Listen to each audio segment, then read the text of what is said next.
everyone, welcome back to another Jazz Drum Q-Tip of the week. My name is Quincy Davis, and I'm jumping right into this exercise, these exercises, I should say. And don't be fooled. They might seem really easy at first, but then you're going to realize very quickly they're difficult. I'm jumping right into this first one. This has been passed down from students and drummers who have been fortunate to have studied with the great Max Roach. I believe he called it something like the Max Roach Exercise for Dynamic Independence. All we're doing is quarter notes in all of our limbs, and we're going to take the dynamic down to a pianissimo. All right? Pianissimo, and then we're going to crescendo and decrescendo with each limb independently. Okay? So let's do it in our ride cymbal. And I like to think about a scale. Do, do, do, do, do, do, do, do.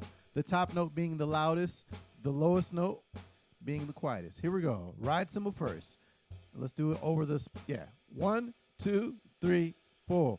Do, do, do, do, do, do, do, do. Right? And then we're going to come back down. Da, da, da, da, da, da, da. Right? Or if you want to repeat each note to do it in a 4-measure phrase, you can do that. Do, do, do, do, do, do, do, do, do, do, do, do, do, do, do. Da da da da da da da da da da da da. Back down. Now we're gonna do it in the snare drum. Just a 2-measure phrase, okay? 1, 2, 3. Do do do do do do. Back down. Da da da da da da da da da. Let's do a 4-measure phrase. 1, 2, 3, 4. Do do do do do do do do do do do do do.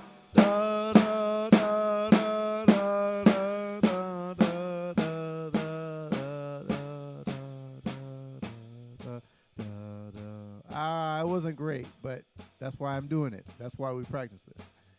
And we go through and do each limb just like that. Why is this important? Well, because in different situations, different bands, different songs, different grooves, and especially different rooms require different limb bounces, right? We have to serve as our own mixing board that we're kind of adjusting our limbs in the best way that fits all those different things that I just mentioned, right? So, for example, in a groove setting, if I'm playing time, and I'm finding that the ride cymbal, maybe it's just too loud, right? I need more clarity. I just need it. It's taking over the sound of the room, maybe. So,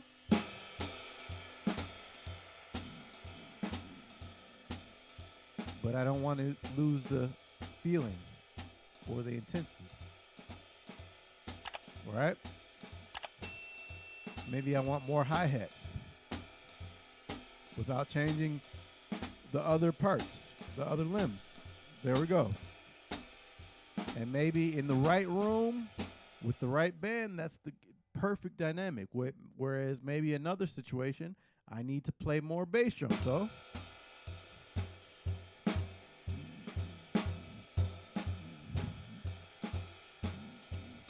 hopefully you can hear that on the recording. You hear it? And maybe I need more snare drum, right? Without changing the other limbs.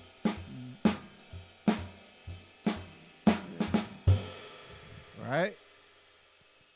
So I encourage you to work on that exact exercise, the Max Roach Exercise for Dynamic Independence, and then put it in context of playing time, okay?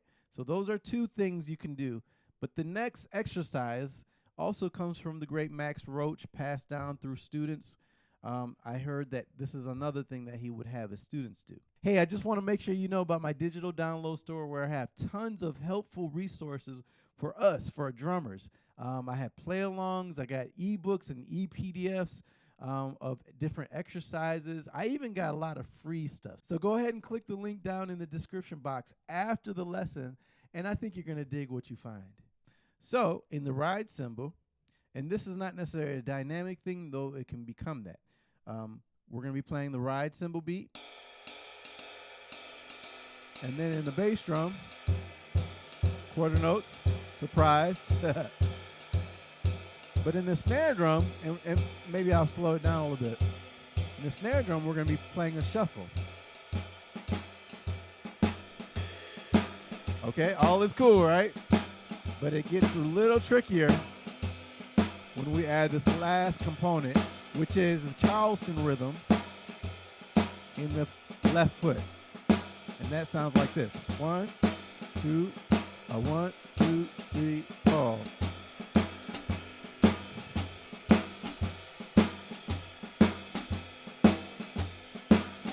You hear it? Charleston.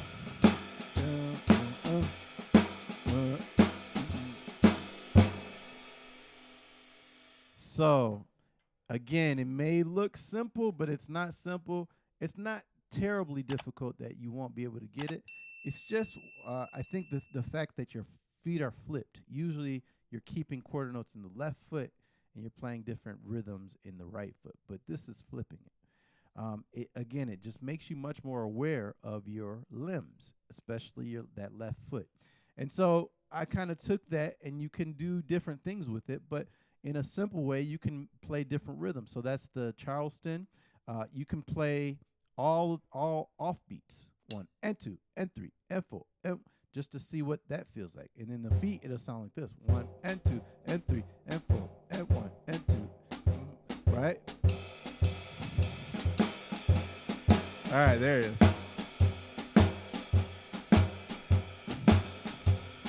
And the key is to try to make sure everything aligns. Everything's synchronized. And then you gotta stay relaxed. Or, what if we played 1 and, 3 and, right? What does that sound like? Here we go.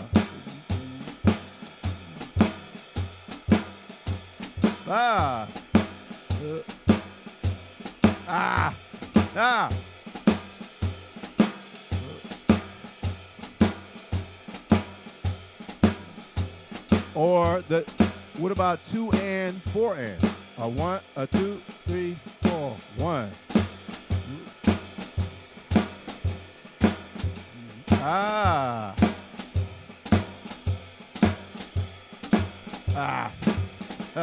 One more time. I told you it's difficult, even for me. 1, 2, 3, 4. There we go. Almost.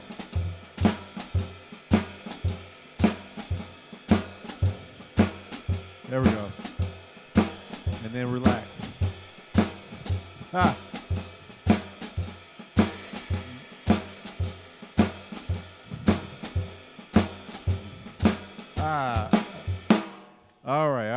right. Now I'm starting to practice on camera. That's a great way to wake up that left foot and make sure that you're not neglecting it, and to make you more aware of all your limbs, because they're all different parts, but they all go together. So play around with these. You can come up with different exercises of your own. Those are just a few that I've kind of come up with, but I think it'll be really good for you. It's great for playing with different bands in different rooms, and making sure that you're not just phoning in your dynamics in all your limbs, that it actually sounds like they're cohesive and it's matching what's necessary for the music. All right, so with that, I want to say practice hard. As I always say, practice hard, but practice smart. Peace.